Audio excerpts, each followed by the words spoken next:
নমস্কাৰ বহুদিনৰ বিৰতিৰ অন্তত আপোনালোকলৈ বুলি এটা ভিডিঅ' লৈ আহিলোঁ কৰ্মব্যস্ততাৰ কাৰণে আসলতে ভিডিঅ' দিবও পৰা নাছিলোঁ বেলেগৰ ভিডিঅ'সমূহ চাবও পৰা নাছিলোঁ সেইকাৰণে সকলোৰে শ্ৰীচৰণত ক্ষমা প্ৰাৰ্থনা বিচাৰিছোঁ আৰু ভাদ মাহৰ শেষৰ দিনটোতে আজি উপস্থিত হ'লোগৈ বটৰদবা থানত আৰু প্ৰসাদৰ সামগ্ৰীসমূহ যদি কোনোবাই ল'ব বিচাৰে তেনেহ'লে ইয়াৰ পৰাই ক্ৰয় কৰি ল'ব পাৰিব और आज हम उपस्थित हैं आसाम के बरदोआ स्थान में। यहाँ पर शंकरदेव जी का जन्म हुआ था। असम के सभी लोग उसको गुरु मानते हैं क्योंकि शंकरदेव जी ने वैष्णव धर्म का प्रचार किया था और यहाँ पर ही उनका जन्म हुआ था 1449 में। और शंकरदेव जी ने काशी गया वृंदावन जाकर शिक्षा प्राप्त करके असम आए और असम में वैष्णव धर्म का प्रचार किया था। उनका जो गीत है उनको बोलते हैं बरगीत। जो मीराबाई का भजन है उसी तरह का शंकरदेव जी ने गीत रचना की थी उसको बोलते हैं बरगीत। उन्होंने देववाद्य भी बनाया था। खूल ताल जो असम के लोग जो नाम कीर्तन करते हैं तब उसको बजाया जाता है, बरगीत में भी बजाया जाता है। मैं हिंदीत एटु कारणे কৈ দিছোঁ অসমৰ যিসকল আছে সকলোৱে শংকৰদেৱৰ বিষয়ে জানে তেওঁলোকক আচলতে একো ক'বলগীয়া নাই যিসকল বাহিৰৰ আছে যিহেতু মোৰ অনুগামী আছে তেওঁলোকক অসমৰ বিষয়ে অকণমান কওঁ বুলি আচলতে মাজে মাজে হিন্দীত কৈছোঁ নহ'লে তেওঁলোকে বুজি নাপাব। असम में श्रीमंत शंकरदेव जी ने जो धर्म का प्रचलन किया था वो एकमात्र हरिनाम धर्म था जो मूर्ति पूजा नहीं करते हैं, सिर्फ भगवान को मानते हैं। उनके लिए भगवान एक ही है। আৰু আমি গৈ পাইছিলোঁ এই প্ৰসংগৰ সময়তে আৰু যদি কোনোবাই শৰাই দিওঁ বুলি ভাবিছে তেনেহ'লে শৰাই দিয়া স্থান সুকীয়া আছে তাৰ পৰা কুপনসমূহ ল'ব লাগিব প্ৰসাদসমূহ তাতে দি আৰু কুপন লৈ আহি তেওঁলোকৰ শৰাই ইয়াত কুপন জমা দিলে তেওঁলোকে প্ৰসাদৰ টোপোলাটো ইয়াতে ল'ব পাৰিব আৰু ইয়াতে দিয়া হয় প্ৰসাদসমূহ আৰু জমা দিয়াৰ পিছতেই আপোনালোকক এখন এখন কুপন দিব আৰু ভিতৰত আহি আপোনালোকে প্ৰসাদ ল'ব পাৰিব।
আৰু নাম শেষ হোৱাৰ পিছত এজন ভকতে আচলতে আমাক লৈ গ'ল মূল গুৰু আসনখন চাবলৈ। আচলতে মূল যিখন গুৰু আসন হয় আছুতীয়াকৈ ৰখা হৈছে আৰু আমি তাত গৈ পেলাই মূল গুৰু আসনখন দৰ্শন কৰিলোঁ আৰু এয়া হৈছে মূল গুৰু আসন।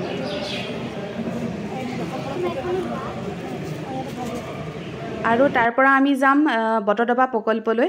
আচলতে ভিতৰত সোমাবলৈ দিয়া নহয়। বটদ্ৰৱা প্ৰকল্প আচলতে সম্পূৰ্ণ কাম হৈ উঠা নাই কাৰণে আচলতে ভিতৰত সোমাবলৈ দিয়া নহয়। নিৰ্মাণৰ প্ৰক্ৰিয়া আচলতে তীব্ৰ গতিত চলিয়ে আছে। আঁতৰৰ পৰাই অকণমান চাই আহোঁ বুলি পেলাই গ'লোঁ আৰু ইমান এটা সুন্দৰ ধুনীয়া পৰিৱেশ। আপোনালোকলৈ বুলি মই অকণমান ভিডিঅ' কৰি ৰাখিছোঁ বাৰু, বাহিৰৰ পৰাই ভিডিঅ' কৰিছোঁ। বাহিৰৰ পৰা ইমান দেখা পোৱা নাযায় যদিও মূল যিখন গুৰু আসন হয় গুৰু আসনৰ আৰ্হিত বনাইছে সেইভাগ ঘৰ। আপোনালোকক অকণমান তাকে দেখুৱাই দিম।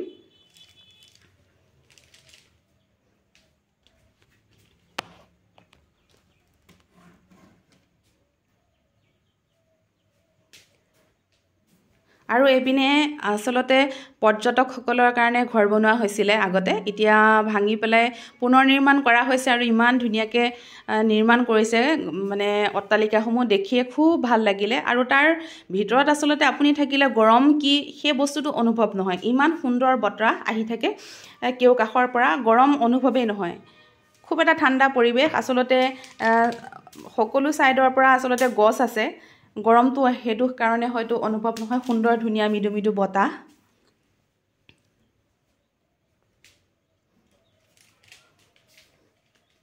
মই ইয়াৰ ভিতৰৰ পৰিৱেশ দেখাই দিছোঁ অকণমান।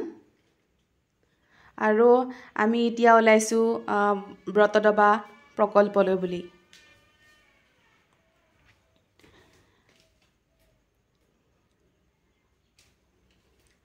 আঁতৰৰ পৰাই দেখাব লাগিব যিহেতু ভিতৰত সোমাবলৈ দিয়া নহয়েই, দেখাব নোৱাৰিমেই। বটদ্ৰৱা থানৰ পৰা প্ৰায় 1 কিলোমিটাৰ নিলগত এই প্ৰজেক্ট আছে। এইয়া দেখিছেনে গুৰু আসন ভাগ আঁতৰৰ পৰা অকণমানহে দেখাব পাৰিলোঁ আচলতে। আপোনালোকেও যদি ভাবে আহোঁ বুলি তেনেহ'লে যেতিয়া প্ৰজেক্টৰ কাম সম্পূৰ্ণ হ'ব আপোনালোকে চাবলৈ আহিব পাৰিব। খুব ধুনীয়া আচলতে। আমাৰ ওচৰৰ কাৰণে আমি আহি থাকিব পাৰোঁ। যিসকল দূৰণিবতীয়া ভক্ত আছে তেওঁলোককো স্বাগতম জনালোঁ। যেতিয়া প্ৰজেক্টটো সম্পূৰ্ণ হ'ব আপোনালোকে চাবলৈ আহিব। এতিয়া আপোনালোকৰ পৰা বিদায় মাগিছোঁ। পুনৰবাৰ আপোনালোকক ধন্যবাদ জনাইছোঁ আৰু মোক ইমানখিনি ছাপোৰ্ট দি থকাৰ কাৰণে। আৰু কৰ্মব্যস্ততাৰ কাৰণে আচলতে মই ভিডিঅ'সমূহ দি যাব পৰা নাছিলোঁ। আজিৰ পৰা পুনৰবাৰ আপোনালোকৰ মাজত উপলব্ধ থাকিম বুলি পেলাই দৃঢ় প্ৰতিজ্ঞ হ'লোঁ। আজিলৈ ইমানেই, ধন্যবাদ।